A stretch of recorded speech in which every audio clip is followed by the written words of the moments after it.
அதிமுக பொதுச் செயலாளர் எடப்பாடி பழனிசாமி முன்னாள் அமைச்சர் செங்கோட்டையன் இடையிலான பணிப்போர் தீவிரமடைய தொடங்கியுள்ளது.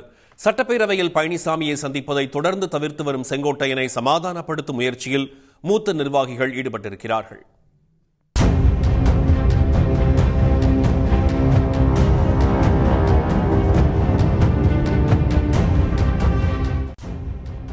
எடப்பாடி பழனிசாமிக்கு நடத்தப்பட்ட பாராட்டு விழாவில் எம்ஜிஆர் ஜெயலலிதா படங்கள் வைக்கப்படவில்லை என கூறி விழாவை செங்கோட்டையன் புறக்கணித்தார்.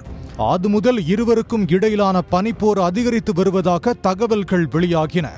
அதனை உறுதி செய்வது போல் எடப்பாடி பழனிசாமியை சந்திப்பதை செங்கோட்டையன் தொடர்ந்து தவிர்த்து வருகிறார். அண்மையில் நடைபெற்ற எஸ்பி வேலுமணி இல்ல திருமணத்தில் இருவரும் சந்திப்பதற்கான சூழல் இருந்தபோதும் செங்கோட்டையன் அதை தவிர்த்ததாக கூறப்பட்டது. இந்நிலையில் தமிழ்நாடு சட்டப்பேரவையின் பட்ஜெட் கூட்டத்தொடரில் பங்கேற்று வரும் செங்கோட்டையன் அதிமுக சட்டமன்ற உறுப்பினர்கள் அறைக்கு கூட செல்லாமல் தனியாக வந்து செல்கிறார்.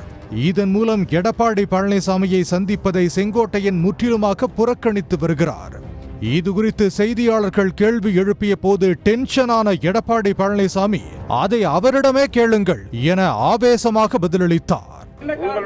அவரை கேளுங்க, காரணம் அவரை கேட்டதானே தெரியும், என்ன கேட்ட எப்படி தெரியும்? அவரை போய் கேளுங்க சார், நீ அவரை கேளுங்க, ஏன் தவிச்சலும் அவரை கேளுங்க. இதெல்லாம் இங்க கேட்கிற கேள்வி இல்ல. தனிப்பட்ட முறையில் இருக்கிற பிரச்சனை இங்க பேசாதீங்க. எங்களுக்கு நிறைய பேர் வரல, ஏன் வழின்னு கேட்கலாமா? அதை கேட்க மாட்டேங்கிறீங்களே. ஒரே நிமிஷம், இங்க எத்தனை பேர் வந்திருக்கிறோம்? மொத்தம் 62 பேர். அவரவர் வேலை இருக்கும். இங்குல சுதந்திரமா செயல்படுகின்ற கட்சி, சுதந்திரமாக அனைவரும் செயல்படலாம், எங்க வேணாலும் எப்படி வேணாலும் போகலாம், யாரும் கேட்கறதில்ல. எங்களுக்கு ஒரே எதிரி திராவிட முன்னேற்ற கழகம் தான். அதைத்தான் நான் ஏற்கனவே தெளிவுபடுத்திட்டேன். மற்ற கட்சியில் எங்களுக்கு எதிரியே கிடையாது. அதே போல எங்களுக்கு இருக்கிற உறுப்பினர்கள் சுதந்திரமா செயல்படுறாங்க, எந்த தடையும் கிடையாது. இந்நிலையில் அதிருப்தியில் உள்ள செங்கோட்டையனை சமாதானப்படுத்தும் முயற்சியில் அதிமுகவின் 5 முன்னாள் அமைச்சர்கள் ஈடுபட்டுள்ளனர். சட்டமன்றத்தில் வேளாண் பட்ஜெட் தாக்கல் செய்த போது முன்னாள் அமைச்சர்கள் KP அன்பழகன் மற்றும் கடம்பூர் ராஜு ஆகியோர் செங்கோட்டையனிடம் பேச்சுவார்த்தை நடத்தினர். KP அன்பழகனிடம் விவரங்களை கேட்ட SP வேலுமணி செங்கோட்டையன் இருக்கைக்கு சென்று பேச்சு நடத்தினார். இந்த சமரச முயற்சிகளை செங்கோட்டையன் புறக்கணித்து விட்டதாக கூறப்படுகிறது.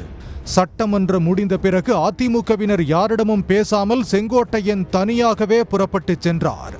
இதனால் செங்கோட்டையன் விவகாரத்தில் அதிமுக தலைமையின் அடுத்த கட்ட நகர்வுகள் என்ன என்று பரபரப்பு எழுந்துள்ளது.